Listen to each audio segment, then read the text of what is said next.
Production of Broad and High is funded in part by the Greater Columbus Arts Council, supporting arts, advancing culture, and connecting the community to artists, events, and classes at columbusmakesart.com.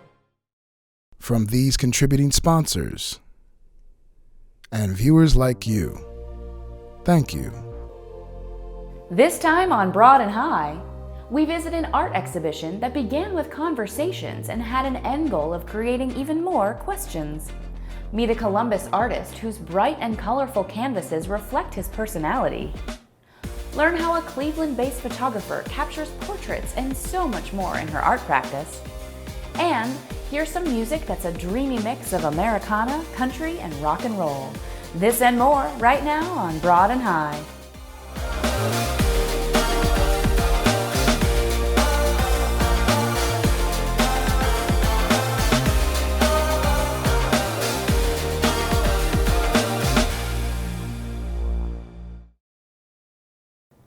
Welcome to Broad and High. I'm your host, Kate Quickle.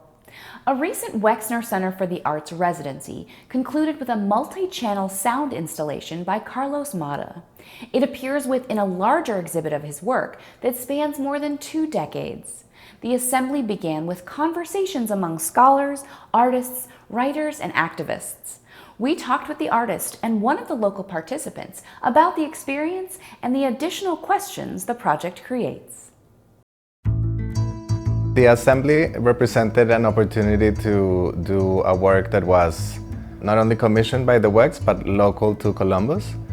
And in thinking of working on a project like that, it is always important to me to come to the place where I'm working, in this case Columbus, and have conversations with people to understand what topics are important and relevant, what are people thinking about, and how those ideas correspond with maybe some of the ideas I have in mind to develop a project. So in the case of the assembly, I came a couple of times to Columbus, and this was in the midst of the kind of movement around thinking about commemoration and monuments and monumentality and the potential erasure of some of those figures that represent forms of colonialism or patriarchy. And of course, Columbus is an interesting place for that because it bears the name of Christopher Columbus, and it's perhaps the largest city in the world that does that. So the collaboration departed from really wanting to talk to people both in Columbus and all around the country around what would be at stake and what would happen if we were to consider changing the name of a city. Not only in kind of administrative terms, but also in terms of process.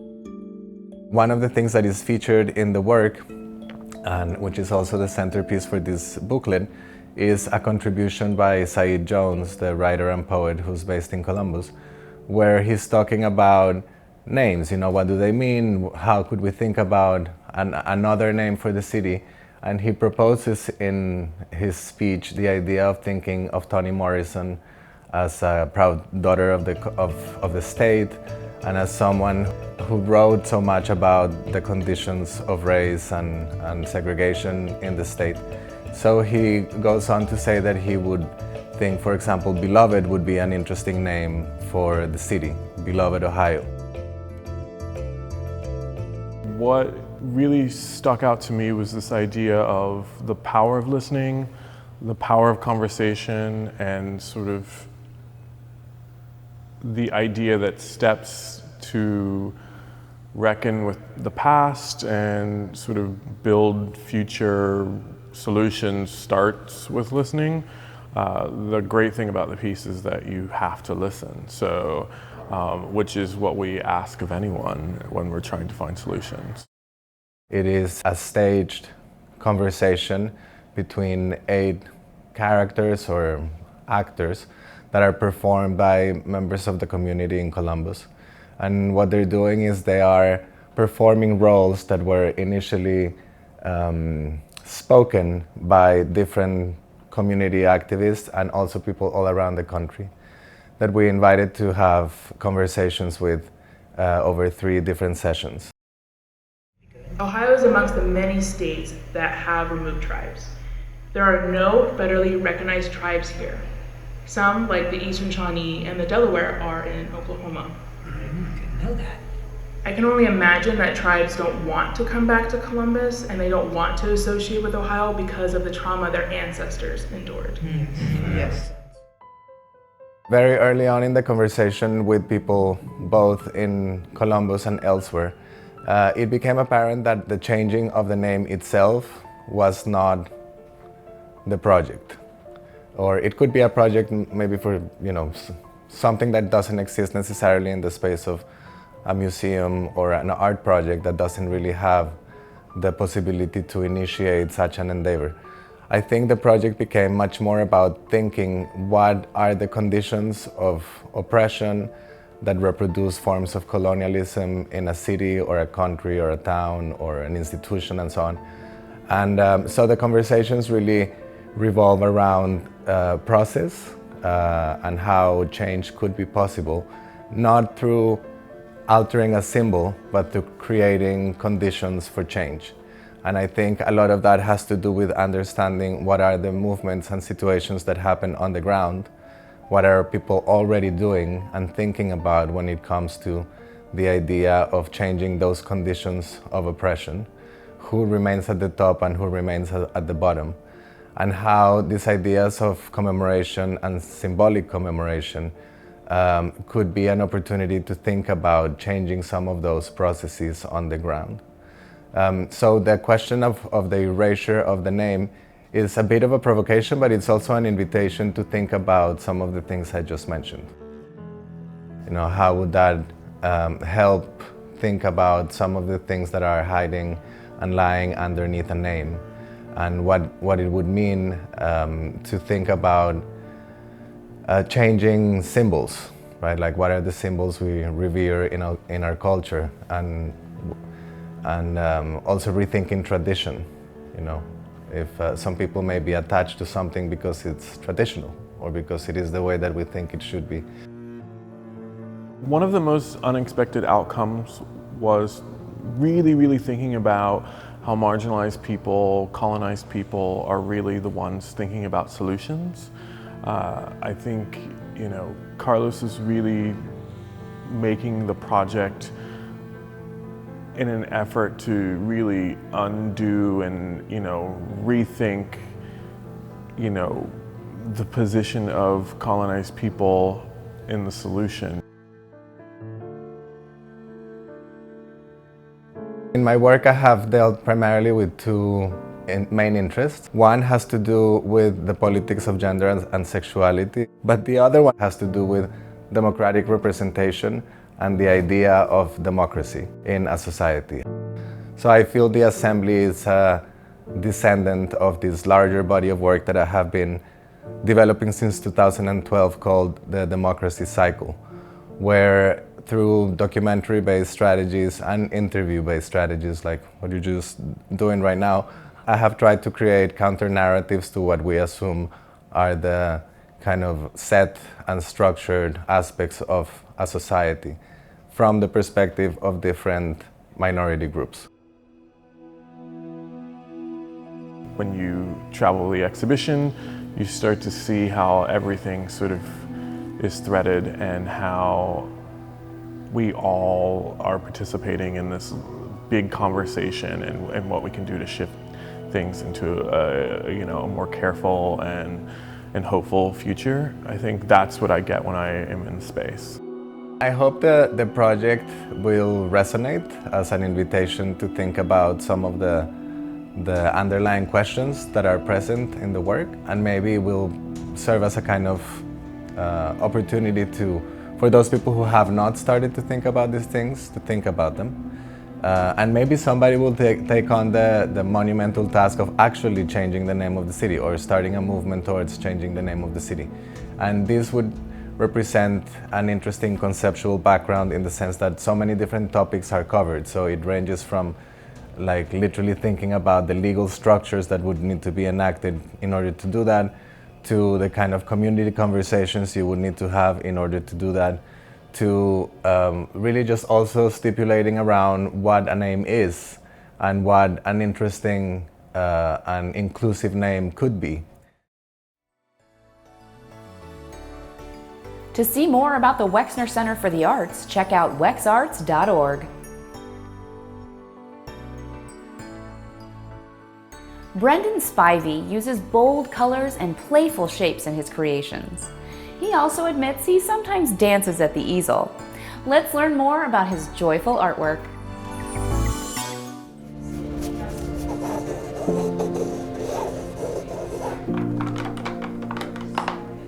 I've never really given myself like a label. A lot of people say that I paint with joy, energy, so those who know me know that I can be very energetic, and I think a lot of that personality comes out in some of the colors that I use, shapes that I use. There's never gonna be anything overly dull or dramatic. I like action, so you'll see large swipes, bright colors, texture. So that's kind of how I view my work.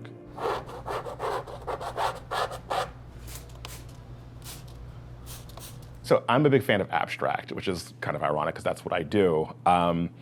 It was more about I didn't like the literal interpretation necessarily of like skylines or barns and trees. I liked being able to have my own vision of what the art piece meant, because I think abstract painters paint with intention, but we also paint with intuition. So I found it really kind of fascinating just to see like what do I see going into the piece versus like what they said that they saw. 2017, I was looking for something a little more productive to do as far as stress relief. You know, I used to run and lift, and not that that's not productive, it just takes a lot of time and dedication, but I wanted something a little more. So I think for me, looking at artwork was always kind of therapeutic, so I wanted to give that a shot, and not being trained to do this was it was different. This is the Haley Gallery.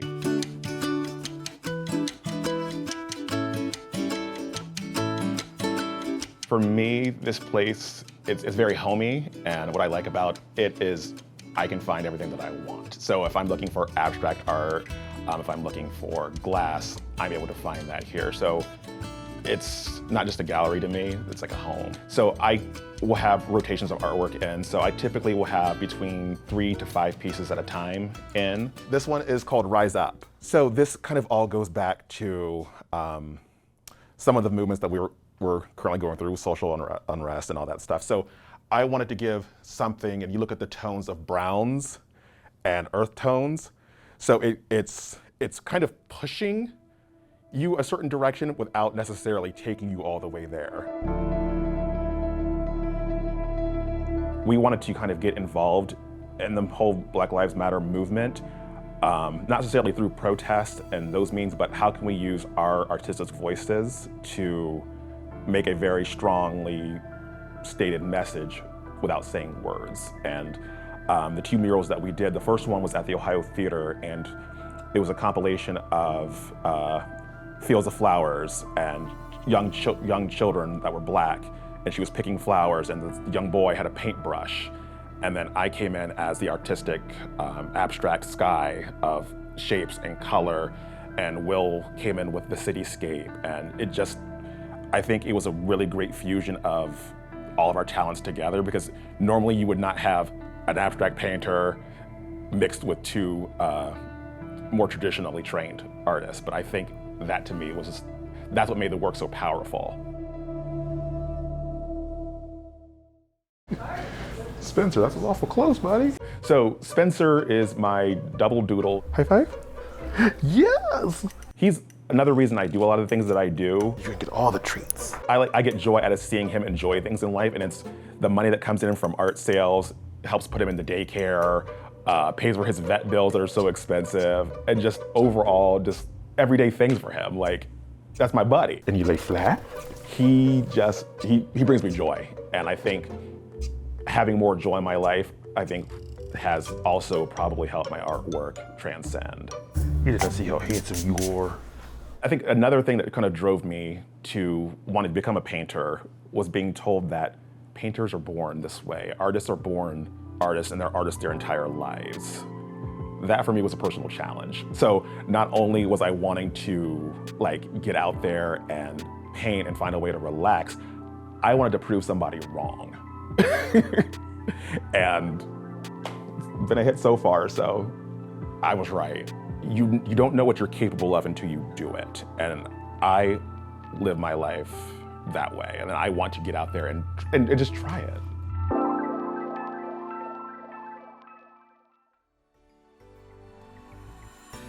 To see more from Brendan, check him out at brendanspiveyart.com. Cleveland-based photographer Amber N. Ford's art can be seen both locally and nationally. She is well known for her portraiture. Let's learn more about how she creates these meaningful images. I love photography because it can be both a documentation of what's already around us, or you can get very creative and fantastical and create scenes. I tried other art mediums like painting and drawing and ceramics and things like that, and photography is what I loved the most, and I was the best in, and it was what made the most sense for me when it came to figuring out something that would be a career but also still fun. I get commissioned to take photographs for other people, but also I take photographs for myself as well. And getting hired as a freelancer for places like the New York Times, the Washington Post, most recent Vox Media. I really enjoy that because every assignment is different. I get to meet new people, go to new places. Shooting for publications can be difficult because you never know what you're going to walk into, but that also can be the exciting thing. I never know what really the subject looks like a lot of the times. Sometimes I'll try to look them up, and maybe I can find them on LinkedIn to just get an idea, but a lot of times I'm walking in and it's just like, hey, let's do the thing.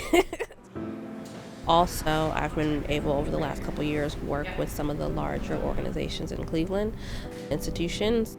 I just never imagined as a student that now 6 years after undergrad that I would be working with some of the people and some of the institutions that I'm working with now, which is really exciting and really interesting.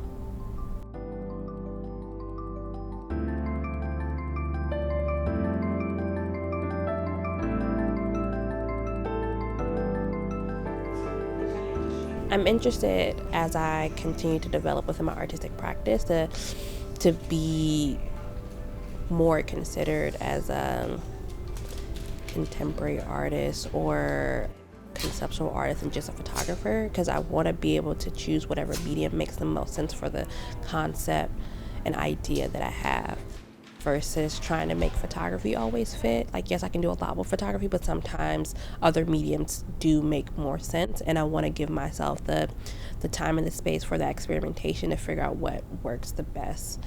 Right now for my residency at MoCA Cleveland, my end goal is to have an installation that has both objects and audio versus having a photography exhibition.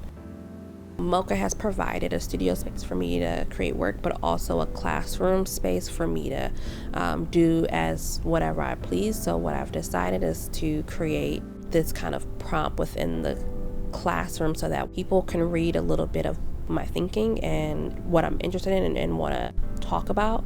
And there are prompted questions for people to participate in if they choose to. I think that grief unites us because it's something that whether we want to go through it or not, we all go through it, right? We all experience it in some type of degree.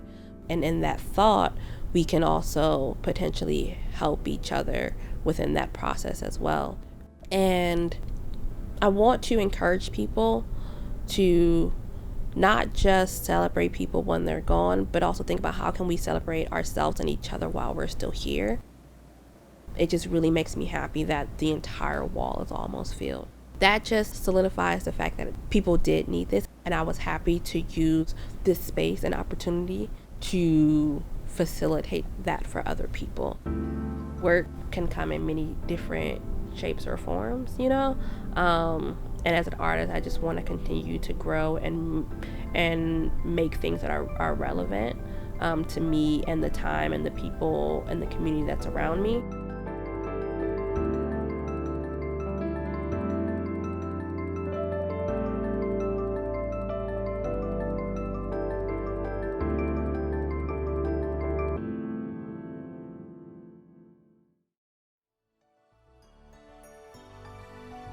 To see more of Amber's work, you can find her at ambern4.com.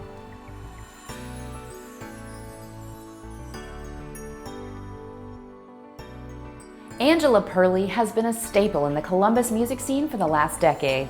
Her music is probably best described as amplified Americana. One of our favorites is called Ruby Girl. Let's take a listen.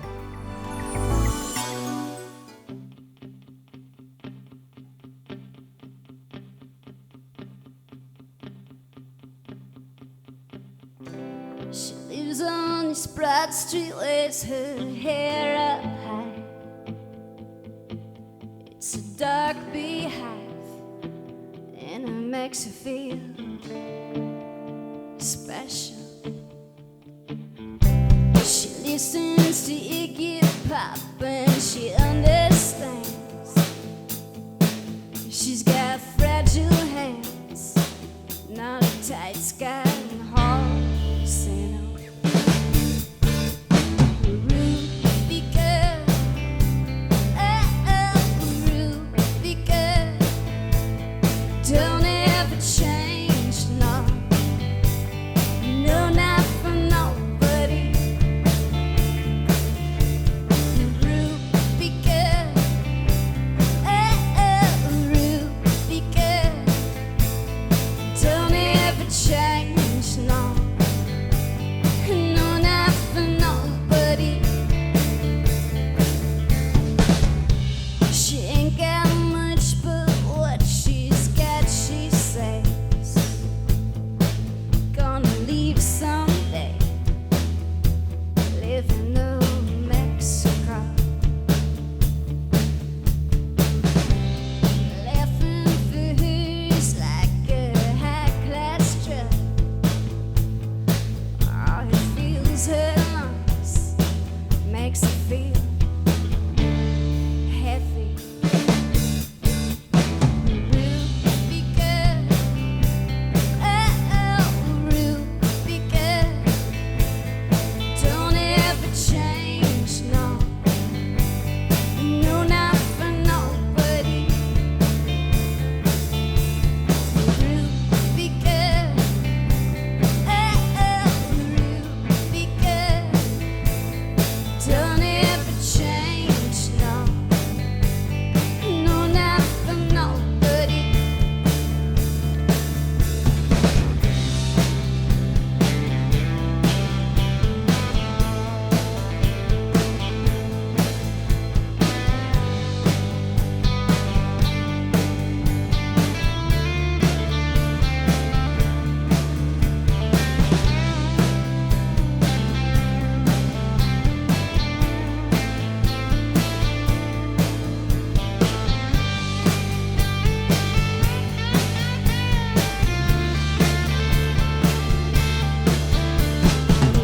Ruby girl.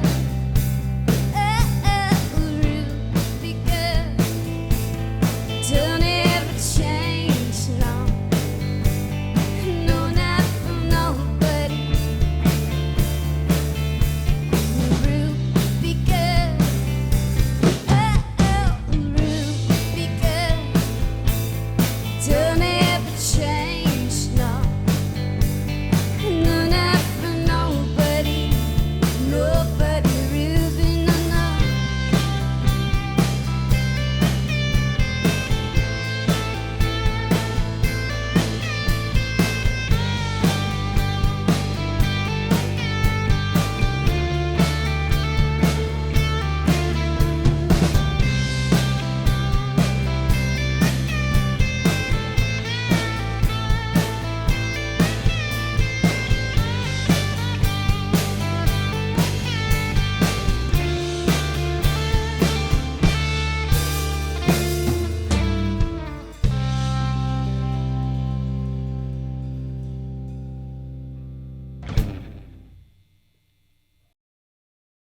To hear more from this amazing musician, check her out at angelaperley.com. Well, that's our show. Remember, you can find all of our stories online at wosu.org as well as on our YouTube channel. For all of us here at WOSU, I'm Kate Quickle. Thanks for watching.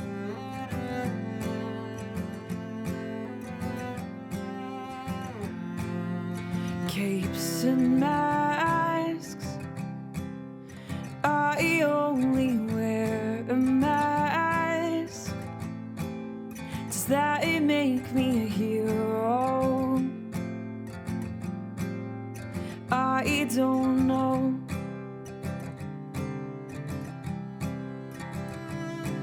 But I stay when everybody runs away. I stay at the front line. I won't leave your side. So if that's what makes a hero, I will stay when everybody runs. Yeah, if that's what makes a hero, I will fight until the battle's won. I won't stray or hide, and I'll stay by your side. I'll stay by your side. I'll stay by your side. Production of Broad and High is funded in part by the Greater Columbus Arts Council, supporting arts, advancing culture, and connecting the community to artists, events, and classes at columbusmakesart.com.